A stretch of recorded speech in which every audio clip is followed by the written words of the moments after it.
আসসালামু আলাইকুম বন্ধুরা। আজকে আমি রান্না করেছিলাম ট্যাংরা মাছ দিয়ে কলা।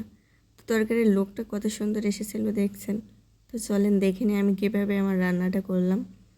তো প্রথমেই পাতিলে তেল বসিয়ে দিয়ে লবণ হলুদ মাখিয়ে রাখা মাছগুলো তেলের ভিতরে দিয়ে দিলাম। মাছগুলো আমি খুবই অল্প পরিমাণে ভেজে নেব, জাস্ট 2 পিঠ লাল লাল হয়ে আসবে হালকা পরিমাণে। আমি তখনই মাছগুলো উঠিয়ে নিচ্ছি।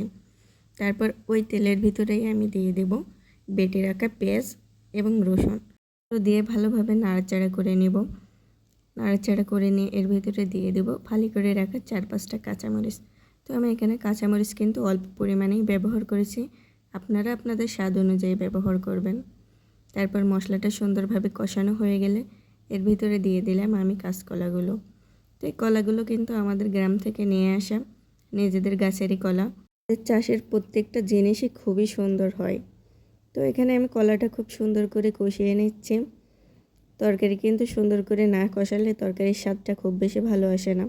আর আজকে আমার তরকারির কালারটাও দেখেন কতটা সুন্দর এসেছে। তো এই পর্যায়ে কিন্তু আমার কলা কষানো শেষ। এখন আমি দিয়ে দেব পরিমাণ মতো পানি। তো পরিমাণ মতো পানি দেওয়া হয়ে গেলে আমি ঢাকনা দিয়ে ঢেকে রান্না করে নিয়েছিলাম বেশ কিছুক্ষণ। কলাটা যখন সিদ্ধ হয়ে আসলো তার ভিতরে দিয়ে দিলাম ভেজে রাখা সেই মাছ কয়টি।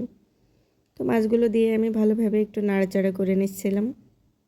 ঝোলের ভিতরে আমি মাছগুলো বসিয়ে দিচ্ছিলাম চেপে চেপে। তারপরে আমি দিয়ে দিলাম অল্প একটু জিরার গুঁড়ো। আমি যেহেতু মাছ খুব অল্প পরিমাণে ভেজেছিলাম তাই মাছগুলো দেওয়ার পর আমি বেশ কিছুক্ষণ আবার রান্না করে নেব। তো মাছগুলো দিয়ে জিরার গুঁড়োটা দিয়ে আমি লবণটা চেক করে নিচ্ছিলাম লবণটা ঠিক আছে কি। তো আমার সব কিছুই এখানে ঠিক ছিল। ঢাকনা দিয়ে ঢেকে আমি বেশ কিছুক্ষণ রান্না করলাম। ক্যামেরায় কিন্তু আমি এর ভিতরে ধনিয়া পাতাও দিয়ে দিয়েছিলাম। তো এটাই ছিল আমার আজকের রান্নাবান্না।